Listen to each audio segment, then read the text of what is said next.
Hey everybody, Wild Rally back at it. Just wanted to give you a little greenhouse update and talk about some things that are going on here.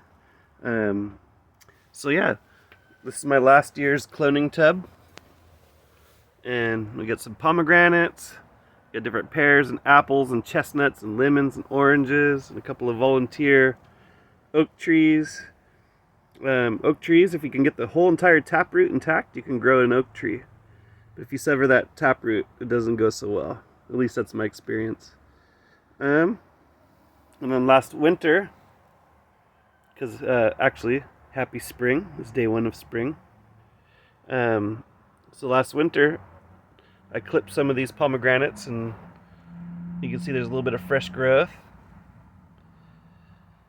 And then I really went ham and started propagating pomegranates. Pruned a bunch of suckers, and so I spread them out about 2 to 3 inches apart, and then just get some good inert soil medium. This came from the landfill where they rotate the compost really well, and it cooks any kind of living microbes, mostly seeds though. It cooks everything so that you're not going to get weird crab grasses or weeds growing in it. The soil's essentially sterile. So what I do is I grind our eggshells, which have life and microbes in them, and I'll use other means to add microbes to the soil to bring it back to life. Even just, I think, the trip from the landfill home, the wind blowing over it, exposes all of it to fresh microbes as it's cooler. Yeah, and then I dip the shoot in honey. Honey's the best thing you can use to clone with. And then stick it in the ground. I cut the bottom at a 45-degree angle or steeper, and then the top at a 90. So those 4 tubs plus that little guy, that's all pomegranate. And then over here, these 3 tubs are Pinot Noir. And the buds are swelling and getting ready to pop and generate energy to create photosynthesis and send sugars down to the scar tissue where the honey's healing the bottom of the shoot. And we're going to create lots and lots of Pinot Noir. So each one of these tubs can produce probably about 50. I get not germination, but like a clone rate success of about, I don't know, 3/4. 3 out of 4 of them make it. And then this tub is strawberries. We got tomatoes, strawberries, zucchini. Coming over to here, that's all last year's blueberries, peppers, currants, some totem pole cactus. We've got a few clones in there too. So just kind of a hodgepodge of different genetics that it's getting ready to get moved out of here. And then this table is a bunch of seed starts and clones of heirloom black tomatoes. We got more of that zucchini, sun globe tomatoes, those golden globes. A myriad of different big beef, better beef, big rainbow, a bunch of stuff like that, like bigger, like steak sandwich type tomatoes. The gardener where I work was growing these big mammoth sunflowers I sprouted for him. Well, he let me collect the seed, so I have a pretty good amount of seed saved back. So I'm starting those big mammoths again. I'm going to give them probably that whole flat. And then more tomatoes.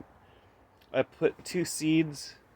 I put 1 in each corner. And then the extra, the ones that sprouted, I moved them to their own starters. Their own little pots there. Underneath here, this is all last year's Pinot Noir that was all successfully rooted and transplanted into half-gallon pots. So yeah, I think this year, the way I'm going to run this operation here is the center and this sunny side over here is all going to be where I'm going to grow vegetables. In the cloning greenhouse, you know, where it's surrounded in chicken wire. I took chicken wire and kind of reinforced the greenhouse so the dogs, the chickens, nobody's gonna like burrow through. Pretty much rid the place of snails. I got one more slug or snail to get after. I saw it getting on some of my stuff here. And then, yeah, so this greenhouse is going to produce the majority of our produce. And it's not a very giant greenhouse. You can see there's the door, made out of elderberry canes. And then got an avocado kind of volunteer growing here, so I'm going to cut a hole in the top, I think, and let it grow up and out.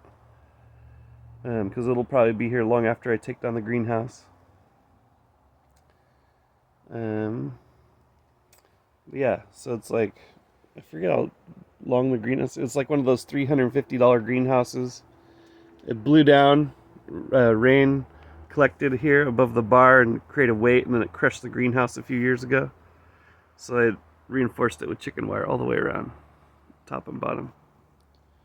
Anyway, a little example piece of how you can use your space to really grow a lot of produce. So with my family here, we require about 5 or 6 of these zucchinis, and pretty much about half the year we have zucchini 4 or 5 days a week. So it's a major food source for us. It's mainly a side dish, and it pairs well with the tomatoes.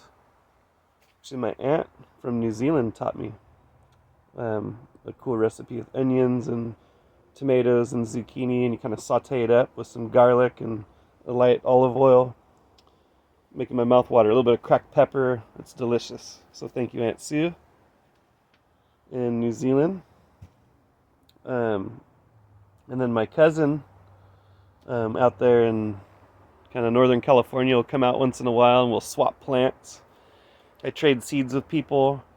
I also trade and do work for seeds, plants, silver, cash, you name it. So we're in more of a gift economy though. So these plants, we kind of think of them more like individuals or like things, but they're more like their own entities and stuff. So we kind of treat them and their offspring like their seeds, like an heirloom, kind of like an offspring, if you will. So anyway, coming around over here, I'm kind of stoked about this patch here, and I'll give a huge recommendation to Renee's Garden Seeds. This is the Middle Eastern zucchini. I believe it's a runner, just based off the picture. And so I'm trying to start a bunch of them, and it's supposed to have like a really good flavor. So kind of an experimental one. We'll see how it works in this region. We do kind of have a Mediterranean climate here in California, so they might grow well or they might struggle. Some of the stuff I tried growing in years past, like the gourds, pumpkins, watermelons, a lot of crops are, warmer weather, kind of Texas, deep south, not doing so well out here in a kind of a temperate part of California, kind of central coast where we get fog every night, and then nice warm balmy days, up 80s, low 90s, and then it gets cold, like 50 degrees at night. Well, to us it's cold. Well, we get used to it in the evenings, but people from warmer climates think it's really cold. So anyway, I thought I'd give you a little quick update. So there's going to be one row there, and then a row here with another row right next to it. I'm going to remove that whole table and all these pots, and then I'm going to put one more row against that wall. So it'll be a row, and then in the center 2 rows, and then 1 row. and that gives plenty of walkway on each side. And then I can work this row on this side, and then go around to the other side and work the other side, and it makes it convenient. So anyway, I hope you guys are all, getting started. It's the first full day or second day of spring, and it's time to get your garden on. So we'll talk to you later. Thanks for watching, and it's Wild Riley out.